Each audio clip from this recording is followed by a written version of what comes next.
푸른 솔 아래 시든 약속 서울 변두리 오래된 연립주택 창가에 박은혜 여사가 홀로 앉아 있었다. 68세. 희끗한 머리를 단정히 쪽진 그녀의 눈은 한때 총기로 빛났으나 지금은 창밖의 회색 하늘처럼 깊이를 알 수 없는 쓸쓸함이 어려 있었다. 평생 중학교 국어교사로 살다 몇 해 전 남편을 먼저 보낸 후 자식들은 모두 재살림을 찾아 떠났다. 넓은 집엔 정막만이 감돌았다. 손주가 가끔 들러 스마트폰 사용법을 알려주었고 그때 배운 SNS에 소소한 일상이나 젊은 날 즐겨 읽던 시 한 구절을 올리는 것이 유일한 낙이었다. 늦가을 스산한 바람이 창틈으로 스며드는 오후였다. 띵동. 스마트폰 알림음이 정적을 깼다. 푸른 소리라는 아이디의 남자였다. 얼마 전 은혜가 올린 윤동주의 시에 정중하고 감성적인 댓글을 남겼던 사람이었다. 자신을 50대 초반의 해외 건설 사업가 최수혁이라고 소개한 그는 개인 메시지를 통해 꾸준히 말을 걸어왔다.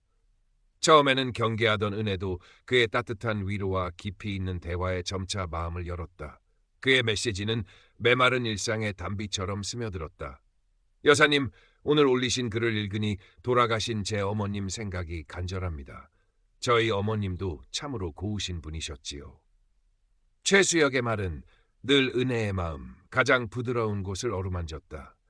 그는 은혜가 잊고 지냈던 여성으로서의 감성, 누군가에게 의미 있는 존재이고 싶다는 욕구를 섬세하게 자극했다. 영상통화는 번번이 해외라 인터넷 환경이 좋지 않다. 지금 중요한 회의 중이라 어렵다는 핑계로 미루었지만 감미로운 중저음의 목소리로 걸려오는 전화는 은혜의 외로움을 녹이기에 충분했다. 은혜 씨 목소리를 들으니 타국에서의 시름이 다 잊힙니다. 어느새 호칭은 여사님에서 은혜 씨로 바뀌어 있었다. 박제된 시간 속에 갇혀있던 은혜의 심장이 오랜만에 두근거렸다. 그녀는 최수혁에게서 아들의 정을, 때로는 기댈 수 있는 든든한 연인의 그림자를 보았다. 시간이 흐를수록 최수혁은 은혜의 일상 깊숙이 들어왔다. 그는 자신의 불행했던 과거를 조금씩 털어놓았다. 고아로 자라 가든 고생 끝에 자수성가한 이야기, 믿었던 동업자에게 배신당해 큰 위기를 겪었던 이야기, 그리고 몇 년 전 아내와 사별하고 홀로 외롭게 지내온 이야기까지. 물론 그 모든 것은 교묘하게 직조된 거짓이었다. 하지만 은혜에게는 한 남자의 절절한 인생 드라마로 다가왔다. 그녀는 진심으로 그의 아픔에 공감했고 따뜻한 말로 위로를 건넸다. 수혁 씨, 얼마나 힘드셨어요. 이제라도 저를 만나 다행이에요.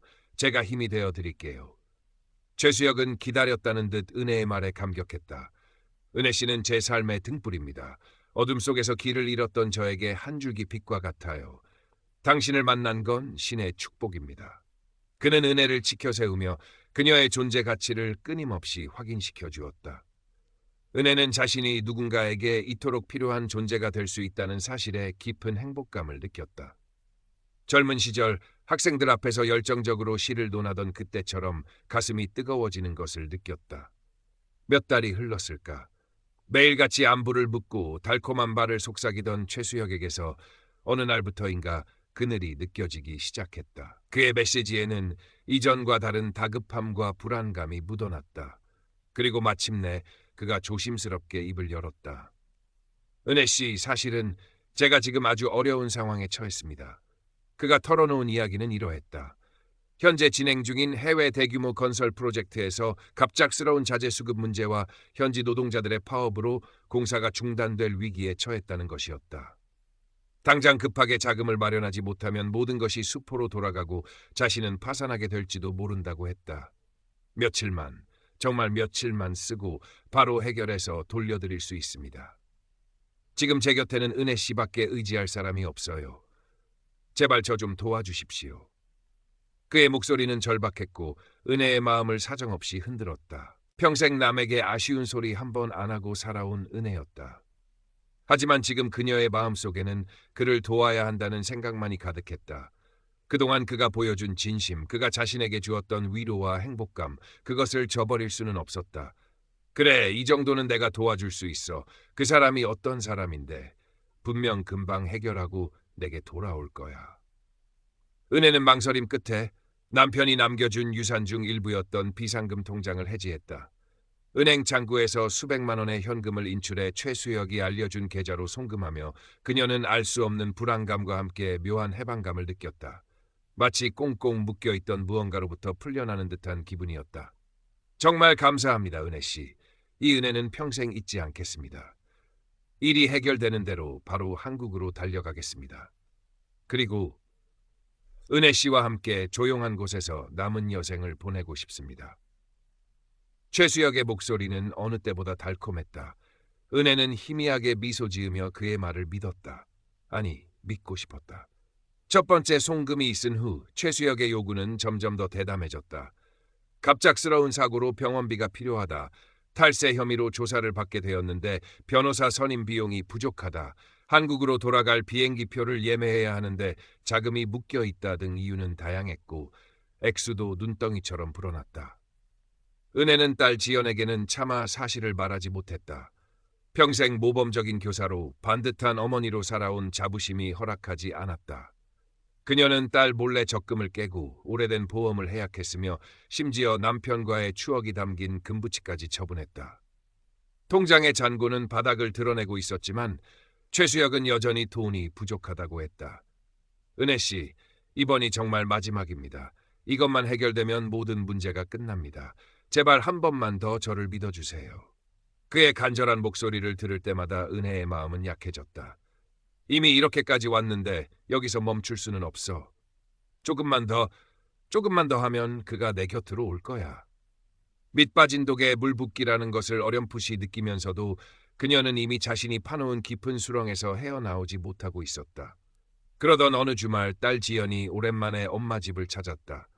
여느 때처럼 살갑게 이야기를 나누던 중 지연은 문득 엄마의 스마트폰 화면에 떠있는 낯선 남자의 프로필 사진을 보게 되었다. 최수혁이었다. 엄마, 이분은 누구세요? 요즘 통화도 자주 하시는 것 같던데. 은혜는 순간 당황했지만 애써 태연한 척했다. 아, 그냥 옛날 제자인데 가끔 연락하고 지내. 하지만 지연의 눈은 날카로웠다. 엄마의 불안한 눈빛, 어딘지 모르게 수척해진 얼굴. 그리고 결정적으로 엄마의 통장에서 거액의 돈이 여러 차례 빠져나간 것을 우연히 알게 된 후였다. 엄마, 솔직하게 말씀해 주세요. 혹시 이 사람한테 돈 보내신 적 있으세요? 지연의 단도직입적인 질문에 은혜는 얼굴이 하얗게 질렸다. 내가 뭘 안다고 함부로 말하니? 그 사람은 그런 사람 아니야. 그녀는 버럭 소리를 질렀지만 목소리는 심하게 떨리고 있었다. 그날 이후 모녀 사이에는 깊은 고립해였다. 지연은 엄마가 로맨스 스캠에 당하고 있다고 확신했지만 은혜는 완강히 현실을 부정했다. 지연은 인터넷에서 로맨스 스캠 사례들을 찾아 보여주기도 하고 경찰에 상담이라도 받아보자고 설득했지만 은혜는 내 일은 내가 알아서 한다며 귀를 닫아버렸다. 자존심 강한 엄마에게 딸의 걱정은 잔소리이자 불신으로 받아들여졌다. 은혜는 딸에게조차 이해받지 못한다는 생각에 더욱 깊은 외로움 속으로 빠져들었고 유일한 위안은 최수혁의 다정한 목소리뿐이었다. 최수혁의 요구는 이제 집요함을 넘어 협박에 가까워지고 있었다. 은혜 씨가 도와주지 않으면 저는 정말 끝입니다. 당신 때문에 모든 것을 망치게 될 수도 있어요. 그는 때로는 애원하고 때로는 원망하며 은혜의 죄책감을 자극했다. 마침내 최수혁은 마지막 카드를 꺼내들었다. 은혜 씨, 제가 한국에 아주 좋은 투자건을 하나 알아봤습니다. 강남의 재개발 예정지인데 지금 투자하면 몇 배의 수익을 올릴 수 있습니다. 하지만 계약금이 조금 부족해서요. 이번이 정말 마지막 기회입니다. 이것만 성공하면 우리가 평생 먹고 살 돈을 벌 수 있어요. 은혜 씨 명의로 일부 투자하는 것이니 안전합니다. 제발 저를 믿고 마지막으로 한 번만 더 도와주십시오. 그가 제시한 금액은 박은혜가 가진 모든 것을 걸어야 하는 액수였다. 남편이 남겨준 마지막 집, 그 집의 보증금까지 요구하는 것이었다. 박은혜의 머릿속은 하얗게 비어버린 것 같았다. 이것이 정말 마지막 기회일까? 아니면 모든 것을 잃게 될 터치일까? 밤새 뒤척이며 고민했지만 이미 최수혁이라는 존재는 그녀의 삶 깊숙이 뿌리내려 이성적인 판단을 마비시키고 있었다. 그가 나를 속일 리 없어. 그토록 진심이었는데. 그녀는 떨리는 손으로 최수혁에게 메시지를 보냈다. 알겠어요. 수혁 씨 말대로 할게요. 다음 날 아침 박은혜는 착잡한 마음으로 은행을 향했다. 창백한 얼굴, 불안한 눈빛, 평생 느껴보지 못한 무게감이 그녀의 어깨를 짓눌렀다. 은행 창구 앞에 앉아 송금 신청서를 작성하는 그녀의 손은 미세하게 떨리고 있었다. 이제 이 돈을 보내면 그녀에겐 아무것도 남지 않게 될 터였다. 어머니, 정말 이 큰 금액을 이 계좌로 보내시는 게 맞으세요? 받으시는 분 성함이 최수혁 씨요? 젊은 은행원이 걱정스러운 눈빛으로 물었다. 그의 눈빛에는 의심과 안타까움이 섞여 있었다. 박은혜는 애써 침착한 목소리로 대답했다. 네, 맞아요. 중요한 곳에 보내는 돈이니 잘 좀 부탁합니다. 바로 그때였다. 엄마, 안 돼! 은행 문을 박차고 뛰어들어온 것은 딸 지연이었다. 그녀의 손에는 여러 장의 서류가 들려 있었다. 며칠 밤을 새워 엄마를 설득할 자료를 찾고 혹시나 하는 마음에 변호사 친구에게까지 자문을 구했던 터였다. 엄마, 제발 이 사람 말 좀 들어보세요. 이 최수혁이라는 사람 사기꾼이에요. 엄마 말고도 똑같은 수법으로 피해본 사람이 한둘이 아니라고요. 지연은 울먹이며 최수혁이라는 이름을 검색된 수많은 사기 피해 사례 기사들, 도용된 것으로 보이는 그의 프로필 사진 원본, 그리고 다른 피해자들의 절규 어린 증언들을 엄마 눈앞에 펼쳐 보였다. 박은혜는 마치 망치로 머리를 맞은 듯한 충격에 휩싸였다. 눈앞의 글자들이 빙글빙글 돌았고 귀가 먹먹해졌다. 아니야, 아닐 거야. 수혁 씨는 나한테 진심이었어. 그녀는 현실을 부정하며 중얼거렸지만 목소리는 힘없이 갈라졌다. 그동안 애써 외면했던 최수혁의 말과 행동에서의 수많은 모순점들이 파노라마처럼 스쳐 지나갔다. 한 번도 제대로 보여주지 않았던 얼굴, 늘 돈이 부족하다면서도 어딘가 여유로워 보였던 말투, 그리고 결정적으로 자신을 향한 것이라 믿었던 그 모든 달콤한 속삭임들이 사실은 철저히 계산된 연기였다는 것을 깨닫기 시작했다. 딩동. 공교롭게도 바로 그 순간 박은혜의 스마트폰이 울렸다. 최수혁이었다. 그는 아마도 송금이 완료되었는지 확인하려는 것이리라. 박은혜는 떨리는 손으로 전화를 받았다. 은혜 씨, 어떻게 됐어요? 송금은 잘하셨죠? 지금 빨리 처리해야 해서요. 최수혁의 목소리는 평소와 달리 다급하고 초조해 보였다. 박은혜는 지연이 내민 서류 중 하나를 집어들었다. 그것은 최수혁이 자신의 회사라며 보내왔던 사업자 등록증이었는데 이미 오래전에 폐업 처리된 유령 회사의 것이었다. 수혁 씨, 당신 대체 누구예요? 박은혜의 목소리는 얼음장처럼 차가웠다. 순간 전화기 너머로 침묵이 흘렀다. 그리고 이어진 최수혁의 목소리는 이전의 다정함은 온데간데 없이 싸늘하고 거친 본색을 드러냈다. 시발, 할망구가 이제 와서 뭘 안다고 지랄이야. 돈이나 빨리 붙이지 않고 뭐 하는 거야. 욕설과 함께 전화는 일방적으로 끊겼다. 박은혜는 스마트폰을 손에 쥔 채 그 자리에 주저앉았다. 모든 것이 무너져 내리는 소리가 들리는 듯했다. 자신이 쌓아올린 모래성이 한순간에 허물어지는 것을 그녀는 망연자실하게 바라볼 수밖에 없었다. 눈앞이 캄캄했다. 그 후 며칠 동안 박은혜는 식음을 전폐하고 방 안에만 틀어박혀 지냈다. 평생을 바르게 살아왔다고 자했던 자신의 삶이 송두리째 부정당한 기분이었다. 수치심, 분노, 배신감, 그리고 자기 자신에 대한 깊은 혐오감이 그녀를 짓눌렀다. 왜 좀 더 일찍 알아채지 못했을까? 왜 그토록 어리석게 모든 것을 믿어버렸을까? 후회와 자책이 파도처럼 밀려왔다. 지연은 그런 엄마 곁을 묵묵히 지켰다. 섣부른 위로나 충고 대신 따뜻한 밥을 차려드리고 조용히 손을 잡아주었다. 엄마의 상처가 얼마나 깊을지, 그리고 그 상처를 치유하는 데 얼마나 오랜 시간이 걸릴지 알 수 없었지만 그녀는 엄마가 다시 일어설 수 있도록 끝까지 함께할 생각이었다. 경찰 수사는 생각보다 더디게 진행되었다. 최수혁은 대포폰과 해외 IP를 사용했고 피해 금액은 이미 여러 단계를 거쳐 돈 세탁된 후였다. 그를 잡을 가능성은 희박해 보였다.